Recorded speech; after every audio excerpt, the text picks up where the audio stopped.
Mamang Scott dari Kentucky Ballistic ini ingin mencoba eksperimen yang lumayan gila, yaitu mengubur AK selama 100 hari, lemparkannya ke danau, merendamnya menggunakan air garam, dan juga membukukannya menggunakan es. Lalu setelah 100 hari dia akan membongkarnya. Dan sekarang tibalah waktu untuk mengujinya, yaitu dengan AK yang dikubur ini. Lihat saja bentuknya hampir seperti fosil, dan juga selanjutnya bagaimana yang direndam di dalam danau selama 100 hari, bentuknya seperti AK Flying Dutchman. Dan di sini tampak senjata itu berlumut dan juga terlihat ada sedikit karat. Selanjutnya bagaimana dengan air garam?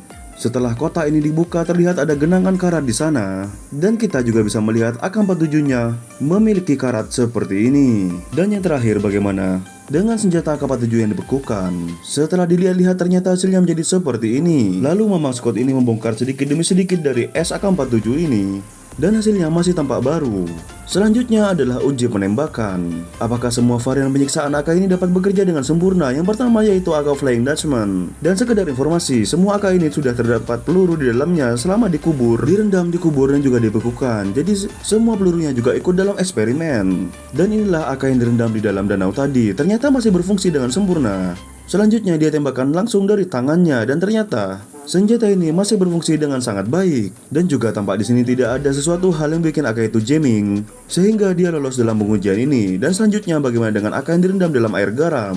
Dan ini adalah AK full karat. Yang pertama akan diuji ditembakkan dari jarak jauh, dan jika dirasa aman, Mamang Scott ini akan menembaknya langsung. Dan inilah yang terjadi. Ternyata AK itu masih aman, masih dapat berfungsi dengan baik. Selanjutnya Mamang Scott ini menembakkannya langsung, dan ternyata memang benar-benar aman. Dan senjata ini memang benar-benar untuk bekerja. Dengan kondisi full karat sekalipun, AK ini masih dapat bertahan dan masih dapat digunakan. Lalu selanjutnya bagaimana dengan AK yang dikubur? Nah, ini adalah tes yang lumayan sulit, dikarenakan beberapa senjata tidak dapat bertahan dari tes ini.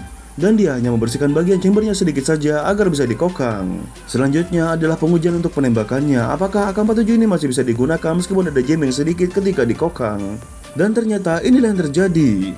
Gilanya AK-47 ini masih dapat ditembakkan meskipun sudah terkubur 100 hari dalam tanah. Selanjutnya meskipun ditembakkan di tangan, senjata ini masih dapat berfungsi dengan baik dan sempurna. Dan kendalanya pun tidak terlalu besar karena tinggal didorong sedikit ataupun diberi WD-40 ini agar lebih lancar lagi, dan selanjutnya bisa ditembakkan kembali sesuai dengan fungsi pada umumnya. Selanjutnya bagaimana dengan AK yang dibekukan selama 100 hari? Dan tampaknya di sini masih baik-baik saja. Dan ketika ditembakkan pun tidak ada masalah sama sekali. Dan ini mirip seperti senjata AK-47 yang diawetkan, dan juga tidak ada pengaruh apa-apa. Jadi overall untuk senjata AK-47 ini kuat di semua medan yang dia tes sendiri. Dan memang Scott dari Kentucky Ballistic ini sampai mengakui ketangguhan dari AK-47 ini, karena di eksperimen sebelumnya tidak ada senjata yang sekuat ini. Lalu bagaimana menurut kalian? Silahkan tulis di komen.